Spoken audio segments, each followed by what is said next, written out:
श्री परमात्मने नमः। अध्याय धीर भाव।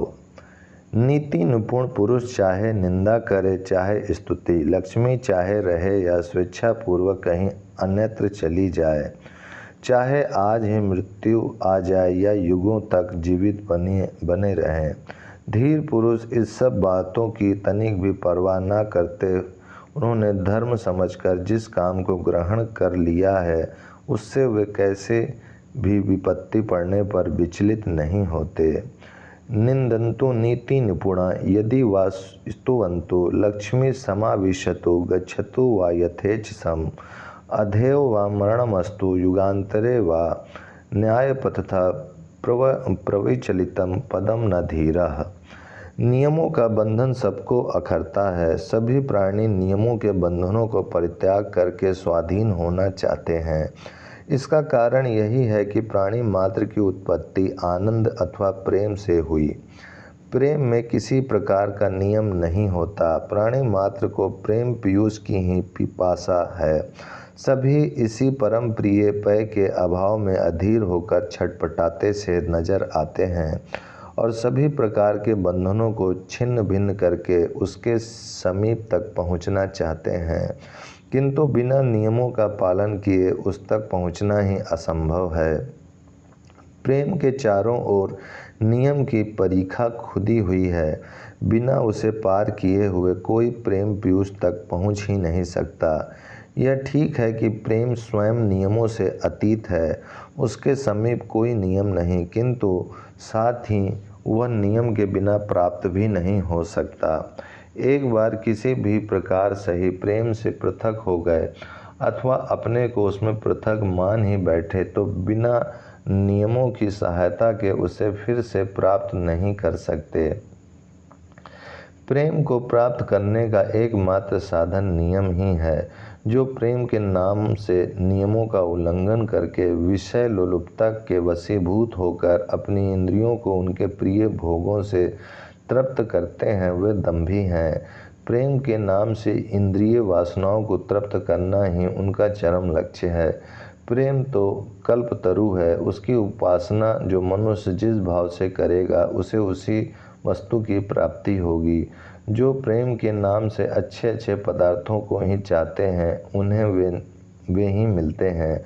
जो प्रेम का बहाना बनाकर सुंदर सुंदर विषय भोगना चाहते हैं उन्हें उनके इच्छानुसार विषयों की ही प्राप्ति होती है, किंतु जो प्रेम के नाम से प्रेम को ही चाहते हैं और प्रेम के सिवा यदि त्रिलोकी का राज भी उनके सामने आ जाए तो उसे भी वे पीछे ठुकरा देते हैं।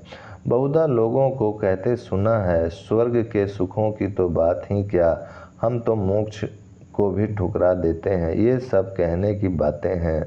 सुंदर मिठाई को देखकर ही जिनके मुख में पानी भर आता है वे स्वर्ग के दिव्य दिव्य भोगों को भला कैसे ठुकरा सकेंगे।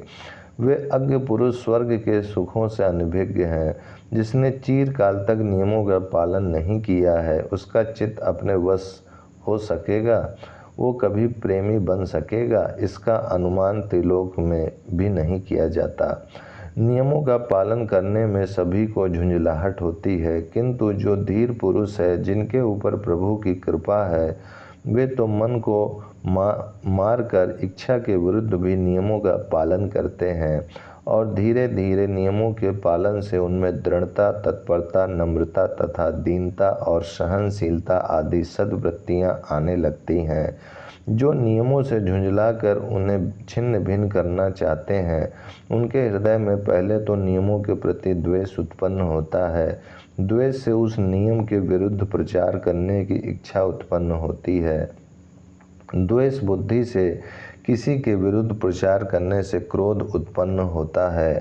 क्रोध से उस काम में इतनी अधिक आसक्ति हो जाती है कि उसके विरुद्ध प्रचार करने के लिए वे बुरे बुरे घृणित उपायों को भी काम में लाने लगते हैं।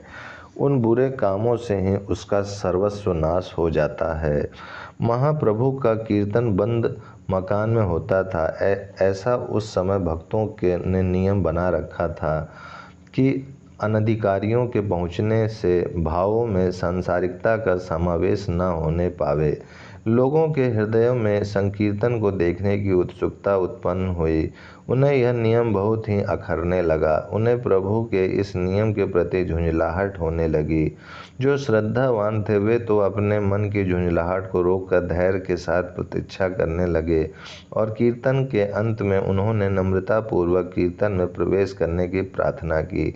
उन्हें अधिकारी समझकर दूसरे दिन प्रवेश करने की अनुमति मिल गई और वे उसी नियम पालन के प्रभाव से जीवन में उत्तरोत्तर उन्नति करते हुए सद्वृत्तियों की वृद्धि के द्वारा प्रभु के पाद पदों तक पहुँच गए।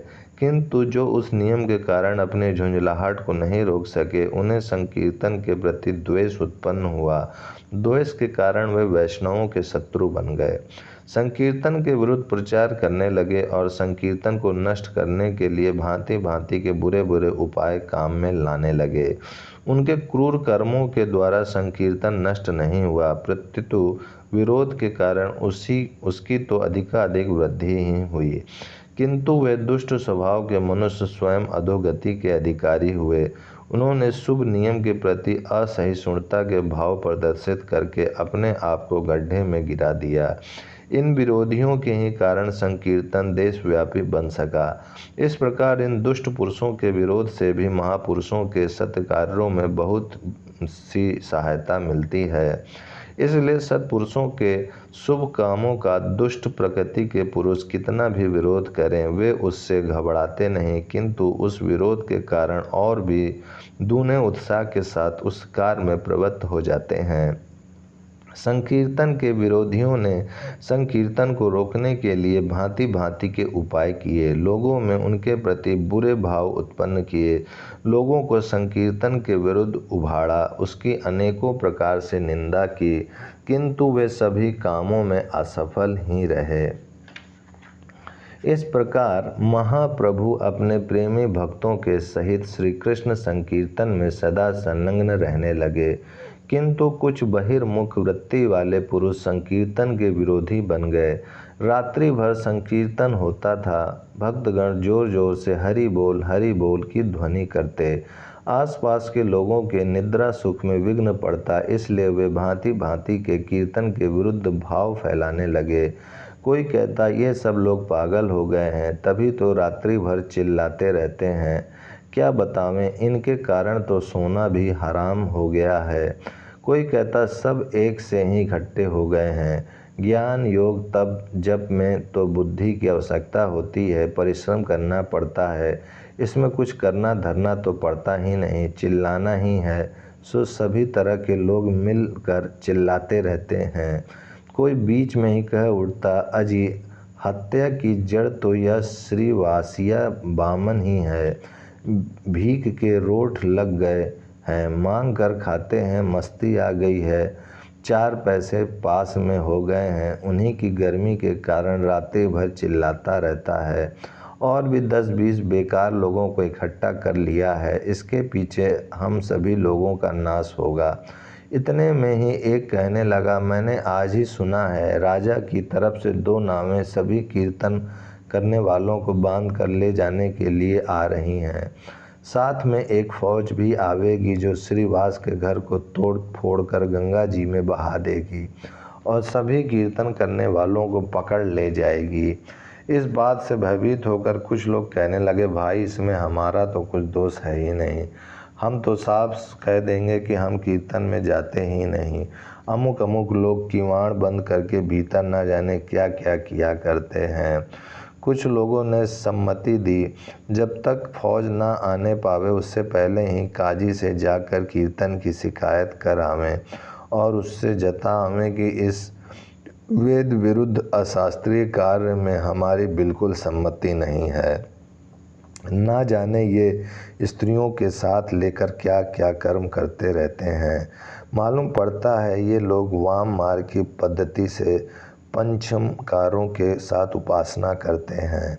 ऊपर से लोगों को सुनाने के लिए तो जोर जोर से श्री कृष्ण कीर्तन करते हैं और भीतर मांस मदिरा मछली मैथुन आदि वाम मार्गियों के साधनों का प्रयोग करते हैं।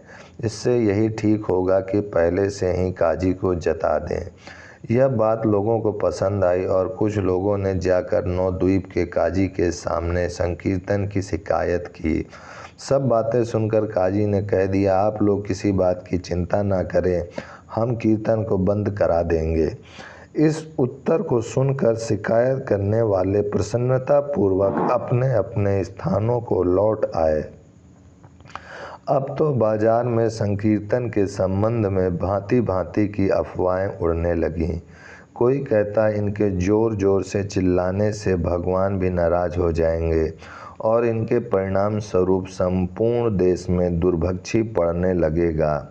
कोई उसकी बात नम्रता के साथ खंडन करता हुआ कहता, यह तो नहीं कह सकते कि भगवान नाराज हो जाएंगे, वे तो घट घट व्यापी अंतर्यामी हैं, सबके भावों को जानते हैं और सबकी सहते हैं, किंतु यदि वे धीरे धीरे नाम स्मरण करें तो क्या इससे पुण्य न होगा? रात भर हा हा हू मचाते रहने से क्या लाभ? उसी समय कोई अपने हृदय की जलन को शांत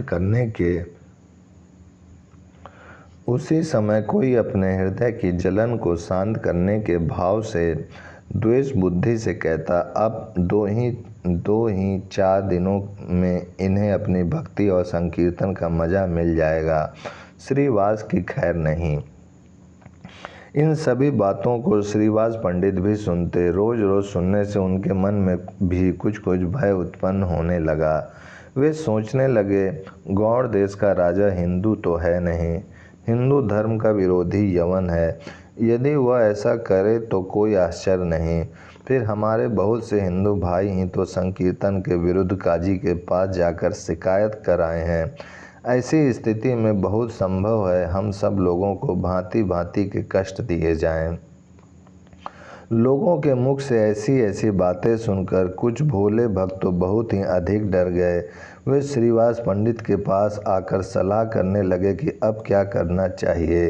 कोई तो भयभीत होकर यहाँ तक कहने लगे कि यदि ऐसा ही हो तो थोड़े दिनों के लिए हम लोगों को देश छोड़कर चले जाना चाहिए। उन सब की बातें सुनकर श्रीवास पंडित ने कहा, भाई अब जो होना होगा सो होगा, श्री नरसिंह भगवान ने सब भला ही करेंगे। हम श्री कृष्ण कीर्तन ही तो करते हैं, देखा जाएगा, जो कष्ट आवेगा उसे सहेंगे। श्रीवास पंडित ने भक्तों को तो इस भांति समझा दिया, किंतु उनके मन में भय बना ही रहा। तो भी उन्होंने अपने मनोगत भावों को प्रभु के सम्मुख प्रकट नहीं किया। प्रभु तो सबके भावों को समझने वाले थे। उन्होंने भक्तों के भावों को समझ लिया कि ये यवन राजा के कारण कुछ भयभीत से हो गए हैं, इसीलिए इन्हें निर्भय कर देना चाहिए। एक दिन प्रभु ने अपने संपूर्ण शरीर में सुगंधित चंदन लगाया, घुंघरैले काले काले सुंदर बालों में सुगंधित तैल डाला, मूल्यवान स्वच्छ और महीन वस्त्र पहने और साथ में 2-4 भक्तों को लेकर गंगा किनारे की ओर चल पड़े। उनके अरुण अधर पान की लाली लगने से और भी अधिक अरुण बन गए थे। नेत्रों में से प्रसन्नता प्रकाशित हो रही थी। मुख कमल शरद पूर्णिमा के चंद्र के समान खिला हुआ था। वे मंद मुस्कान के साथ भक्तों के आनंद को वर्धन करते हुए गंगा जी के घाटों पर इधर से उधर टहलने लगे। जो सात्विक प्रकृति के भगवत भक्त थे, वे तो प्रभु के अद्भुत रूप लावण को देखकर मन ही मन प्रसन्न हो रहे थे, किंतु जो बहिर्मुखी वृत्ति के निंदक पुरुष थे, वे आपस में भांति भांति की आलोचना करने लगे। परस्पर में एक दूसरे से कहने लगे, यह निमाई पंडित भी अजीब आदमी मालूम पड़ता है, इसे तनिक भी भय नहीं है। संपूर्ण शहर में हल्ला हो रहा है, कल सेना पकड़ने आवेगी और सबसे पहले निमाई पंडित को ही बांधकर नाव पर चढ़ाया जाएगा। इन सब बातों को सुनने पर भी यह राजपुत्र के समान बन ठनकर हंसता हुआ घूम रहा है। इसके चेहरे पर सिकुड़न भी नहीं मालूम पड़ती। बड़ा विचित्र पुरुष है। कोई कहता, अजी सब झूठी बातें, न फौज आती है और ना नाव ही आ रही है, सब चंडू खाने की गप्पे हैं। दूसरा इसका जोरों से खंडन करके कहता, वाह साहब, आप गप ही समझ रहे हैं, कल काजी साहब स्वयं कहते थे, हाथ कंगनों को आरसी क्या, कल आप प्रत्यक्ष ही देख लेना। इस प्रकार लोग भांति भांति से अपने अपने अनुमानों को दौड़ा रहे थे। महाप्रभु भक्तों के साथ आनंद में विहार कर रहे थे। इसी बीच एक प्रभु के पुराने परिचित पंडित गंगा जी पर संध्या करते हुए मिले। प्रभु को देखकर उन्होंने इन्हें प्रणाम किया, फिर आपस में वार्तालाप होने लगा। बातों ही बातों में पंडित ने कहा, भाई सुन रहे हैं, तुम्हें पकड़ने के लिए राजा की तरफ से सेना आ रही है। संपूर्ण शहर में इसकी गर्म अफवाह है। यदि ऐसी ही बात है तो तुम कुछ दिन के लिए नवद्वीप छोड़कर कहीं अन्यत्र ही चले जाओ। राजा के साथ विरोध करना ठीक नहीं, फिर ऐसे राजा के साथ जो हमारे धर्म का स्वयं विरोधी हो। हमारी राय तो यही है कि इस समय तुम्हें मैदान छोड़कर भाग ही जाना चाहिए। आगे जैसी तुम उचित समझो। प्रभु ने कुछ उपेक्षा के साथ कहा, अजी जो होगा सो होने दो, अब गौड़ छोड़कर और जा ही कहाँ सकते हैं। यदि दूसरी जगह जाएंगे तो वहाँ क्या बादशाह सेना भेजकर हमें पकड़कर नहीं मंगा सकता। इससे यही अच्छे हैं, जो कुछ दुख पड़ेगा उसे सहेंगे। शुभ कर्मों की ऐसे समय में ही तो परीक्षा होती है, दुख ही तो धर्म की कसौटी है। देखना है कितने इस पर खरे उतरते हैं। यह सुनकर पंडित चुप हो गए। प्रभु श्रीवास पंडित के मकान की ओर चल पड़े। ओम शांति शांति शांति।